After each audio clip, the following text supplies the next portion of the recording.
Hello there. This is another series of our In the Spotlight series, talking to experienced lecturers and learning more about their teaching approaches. Now, today with me is Ben Faranda. Ben, welcome to In the Spotlight. Thank you for having me.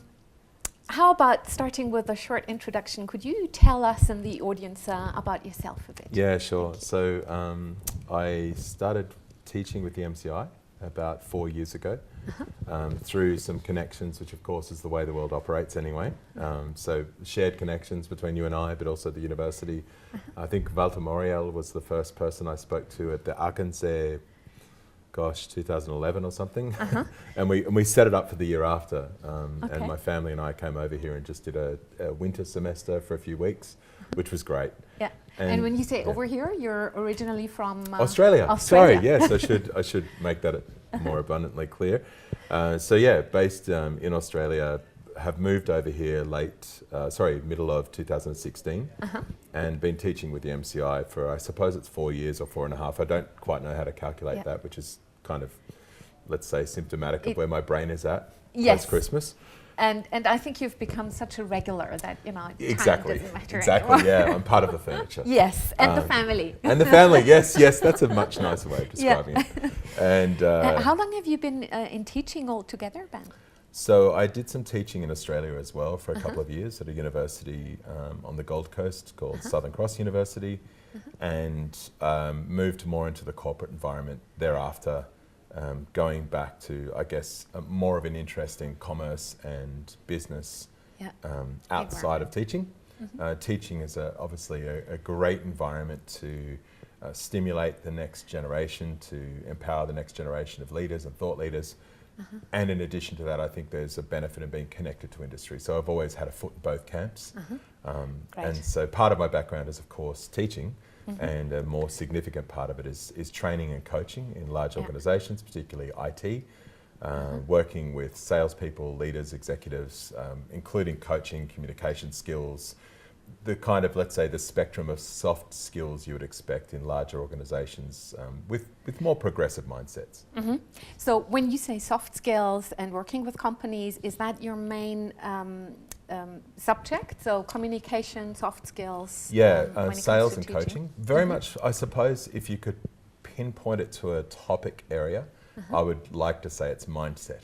It's working with what your beliefs are and really challenging some of the assumptions you've made about people, systems, possibilities.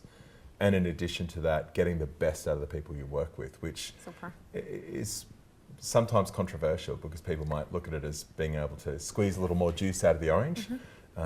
But it is everyone's free will and choice to where they work. So I'm not necessarily against that either. Right, great. So you said it's all about, looking at a mindset. Let's look at your mindset when it comes to teaching. Great. So what do you love about teaching, Ben? Well, there's a few things that I can recall instantly. And one of them is definitely the opportunity to engage people in subject areas where they have had no experience. And if they have, helping them maybe unlock and reveal their own assumptions or validate their own knowledge. But ideally, it's to be able to create an environment of learning. And I'll talk a little bit more about the methodology and approach and some of the pedagogical tools that I would use.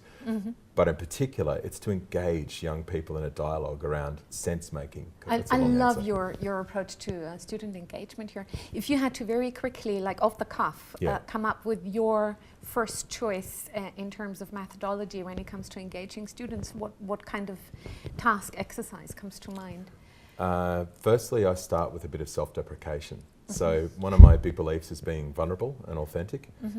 So sharing a story about my own failure or something funny, usually hopefully funny, a little bit humorous, with maybe a more compelling message as well. One of my favourite things to share with students, my icebreaker, which sets the tone for I am an approachable person. I usually start with, please don't call me professor or sir or mister or hair or whatever. You just immediately make me feel old and you'll get a 5. Which I think the students also grapple with as well, because it's a traditional conservative society. and I accept and respect that for the most part, most of the professional teaching staff here will respond better to title. I come from a very egalitarian state, which, let's say, title is kind of associated with a bit stuffy and old-fashioned. Yeah. So I like to make things more contemporary for the students, where they go, oh, he gets us, even if he's twice our age. You know, he gets us. Yeah. And like, you know, to build that common ground with students. And kick the rapport off. Exactly. Yeah, that's right. Create an atmosphere for engagement. Exactly, yeah. And as I said, you know, with a couple of anecdotes, friendly but also relevant to, hey, I'm human, I make mistakes, which I think gives me a little bit of forgiveness and leeway too, that if I don't necessarily get something right, they're not looking at perfection personified, because I'm not. Yeah. And being part of the team, that's what I hear. Yeah, very much. Yeah, make it collaborative. Yeah. Yep. Super. Do you apply any pedagogical or didactic principles in your lectures? I mean, do you follow like a structured, strict lesson plan, certain principles, where you think this is a must-have in every single class? Yeah, I do.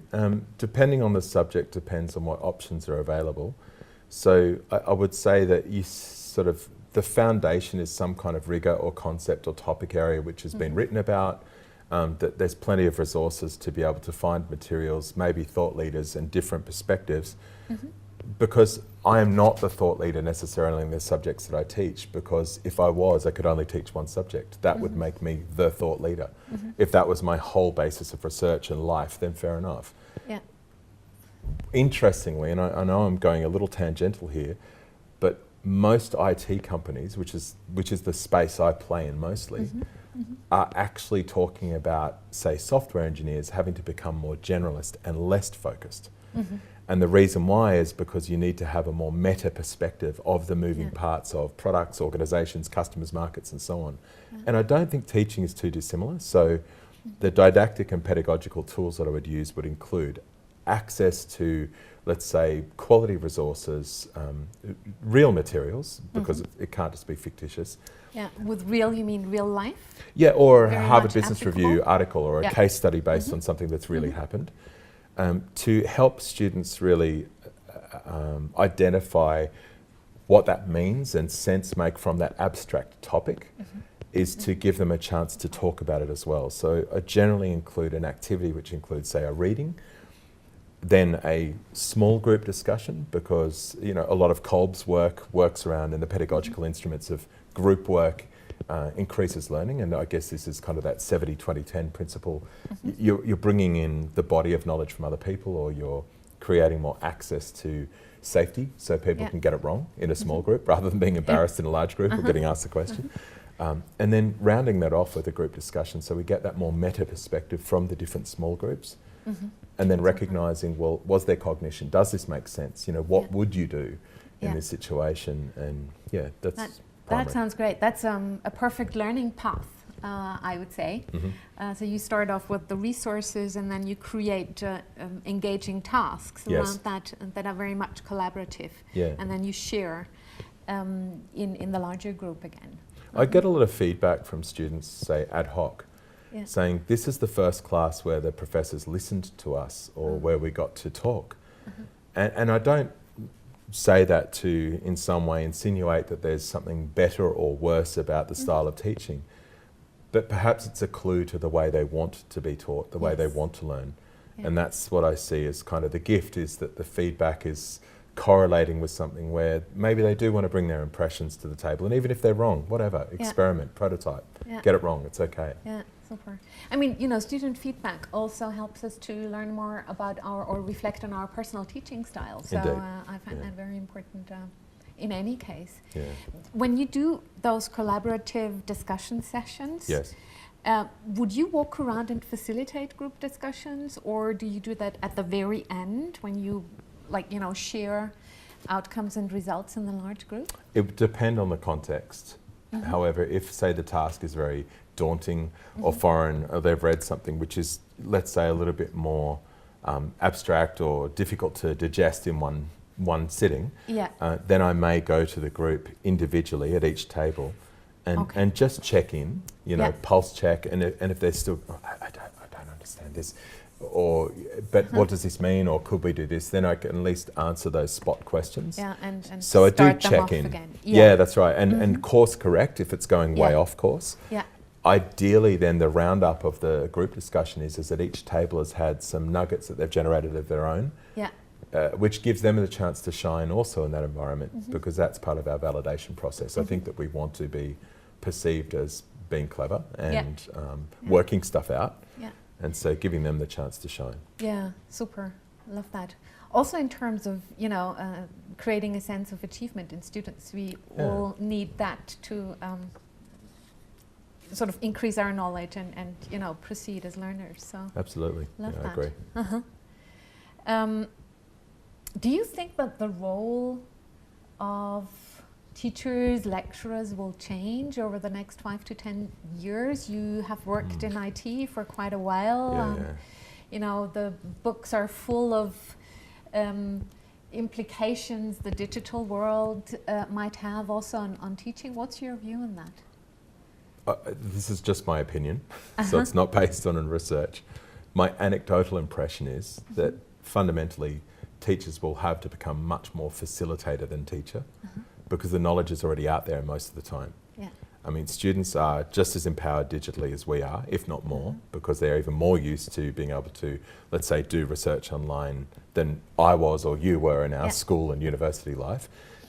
Ergo, I think that teachers are going to have to become much cleverer curators of concepts aligned with activities which help the student acknowledge, embed and apply, and ideally then onboard that knowledge if it's important to them, or to be able to help them reflect on how this may play out in their life or their work or their career.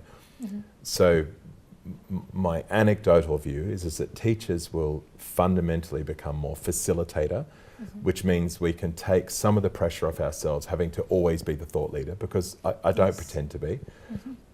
At the same time, create a learning experience which is conducive to the students being able to really understand that concept and hit a home run with it, rather than us always having to be, let's say, the sage on the stage.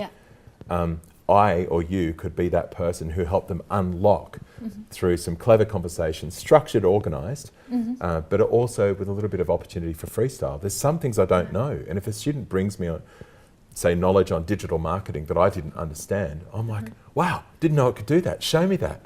And I think that encourages them to also recognise we're not faking it.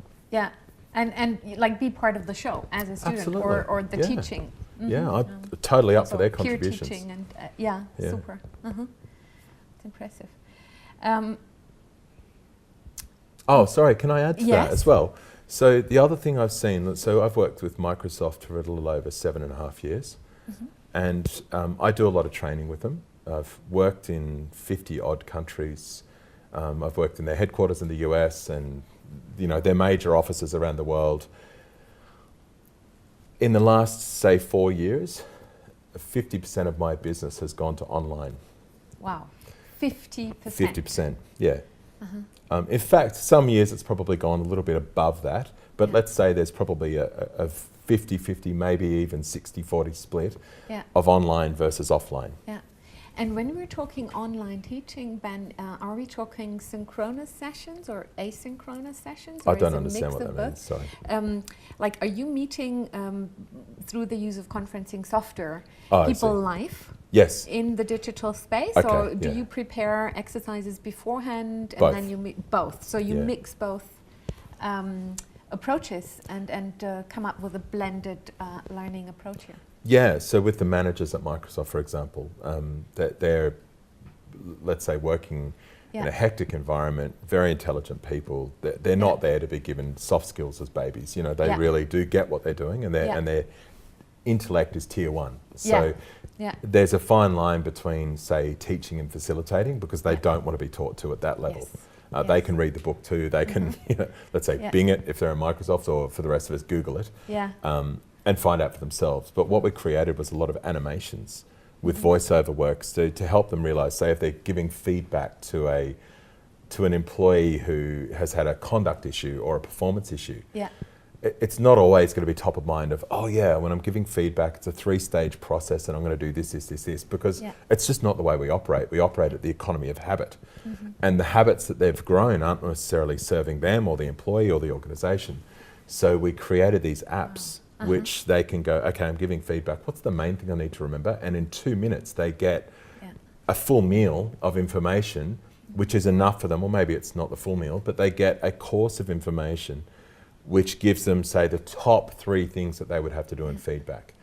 So you would like provide them with what they need in terms of information on skills or the knowledge at point of need. So they learning on demand. It's been really interesting, Ben. Thank you for sharing and giving us insight also in your world and your view about teaching. It's been nice talking to you. Thank you. Thanks, Gladys. Thank you. See ya.